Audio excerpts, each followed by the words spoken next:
You were dead for 8 hours last night. No joke, no exaggeration. That's scientific fact. Your brain completely shut off, no memory signals recorded. You don't remember the final moment you were still awake. Nobody does. Not a single person on this planet. Billions of people sleep every night, yet no one witnesses it. There's an absolute black void between last night and this morning. And your brain deliberately erased it. Why? Because your ancestors didn't have time to remember.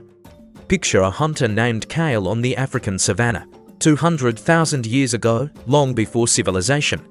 Kale just returned to his cave after chasing antelope all day. Body exhausted, eyelids heavy, legs like stones. He dropped his spear, slumped down by the dying embers. Night fell fast, cold mist began creeping across his skin. He stared at the fading red glow, eyes already drooping, and then, cut to black. Nothing until dawn. He didn't remember falling, didn't remember his last waking breath. Same as you every night, same as me, same as everyone. But Kale survived because of that forgetting. And you survive because of that forgetting every single day.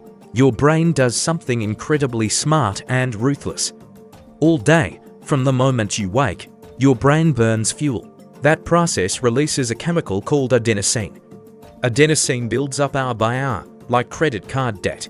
The longer you stay awake, the more it floods your system. It latches onto alertness receptors, suffocating clarity. That's why you feel drained when night falls. Coffee is just your sweet little lie. It blocks adenosine receptors, so your brain can't read fatigue. You're not getting more energy, just pretending to be awake. Meanwhile, your internal clock starts the countdown. A tiny region called the suprachiasmatic nucleus begins shifting. It orders your pineal gland to pump melatonin into your blood. Your core body temperature drops half a degree, limbs cool. Alertness signals from your cortex get dialed down notch by notch. And when conditions are right, a switch flips. A cluster of cells in the hypothalamus hits the stop being awake button. They suppress a cascade of stimulating neurotransmitters. Norepinephrine, serotonin, histamine all stop pumping. Your brain begins an internal negotiation in silence. A negotiation to push itself into an unremembered void. During that negotiation, the thalamus, the relay station, steps in. The thalamus is the gateway for every sense. Fan noise, traffic sounds, phone buzzing, all pass through. As you start to sleep, the thalamus slowly closes the door. A small structure called the reticular nucleus begins pulling the curtain. Relay cells get inhibited, signals stop transmitting upward. The cortex, your awareness center, gets cut off from live data. No data, no images, no sound, no sensation. And the cortex falls silent, unable to record anything more. The camera inside your head runs out of battery in seconds. So those final moments never get saved. You think you just gently drifted off. That's not it. Your brain destroys the recording system before you're even fully asleep. That's reason number one you don't remember. But that's only the surface. There's much deeper. The strangest transition phase is called hypnagogia. In that state, your brain starts deliberate hallucinations. Geometric shapes glide across your vision like a sci-fi film. Strangers' faces suddenly appear, then dissolve. Someone's name echoes from nowhere, even though no one's there. Strange sounds, a fragment of music cutting in and out, and the falling sensation, the sudden free fall.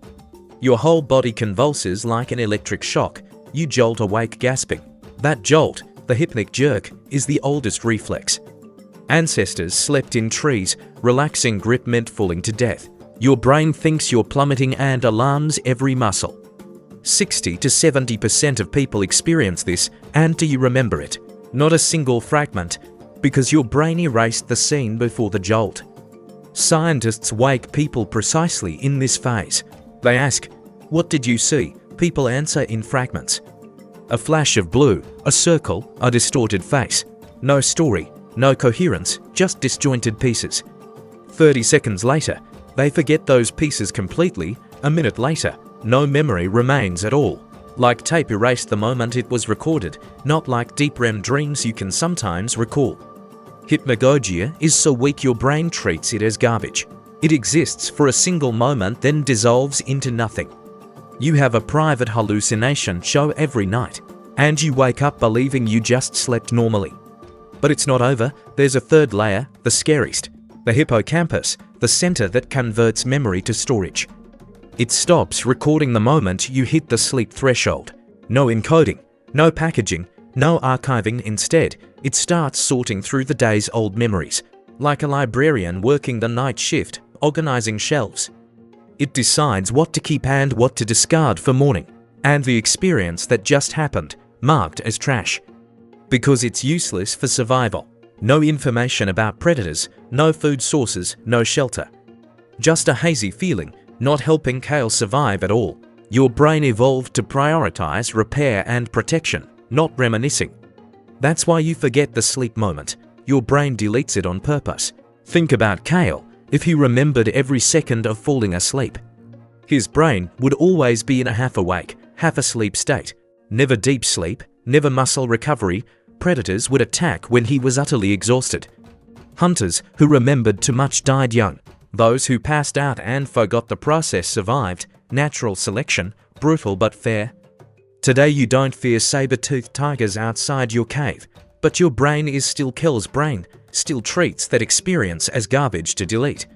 Still cuts the film and throws away the tape before you wake.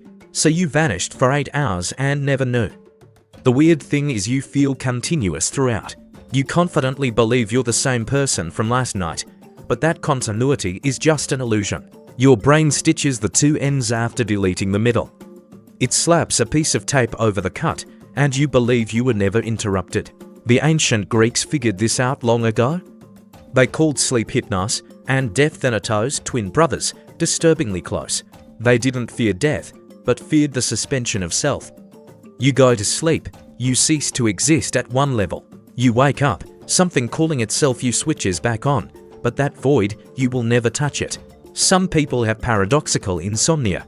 They swear they were awake all night.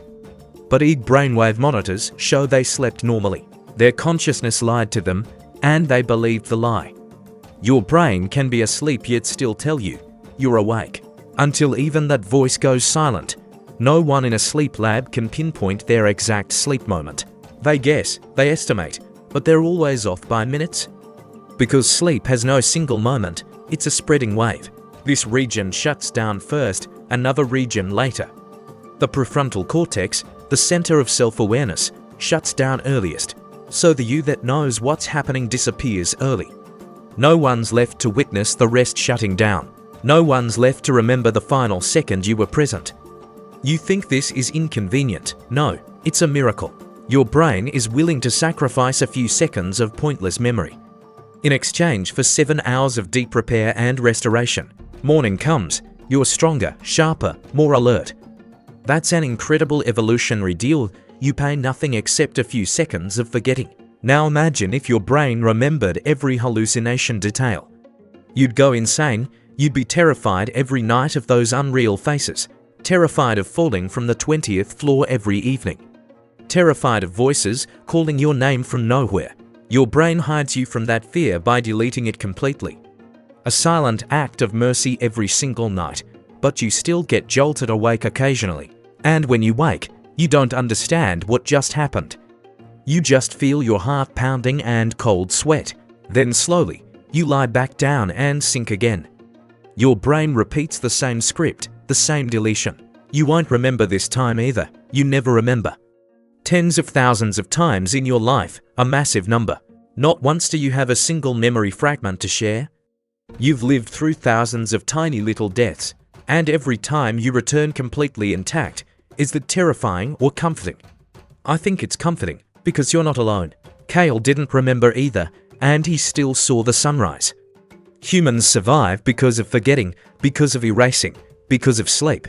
We're fragile, but we're designed to survive. You're not losing any survival game. Your brain is fighting for you every time darkness falls. It trades memory for fresh strength, so stop wondering why you don't remember. Instead, be grateful you don't have to remember, because the price would be permanent wakefulness. And no one survives staying awake their entire life. You lost a tiny piece to save the whole. When you close your eyes tonight, don't hunt for that moment, let go. Let your brain do its job. Tomorrow morning, You'll wake up without needing to remember the process. And that's how it's supposed to happen. Can you believe it? I'm still amazed every night, but then I sleep and forget everything anyway. Maybe the secret to sleep is not interrogating it. Accept unconsciousness as a free gift, and remember, you don't need to remember to survive. Like and subscribe if you want more brain secrets uncovered. Sleep well, and don't try to remember anything.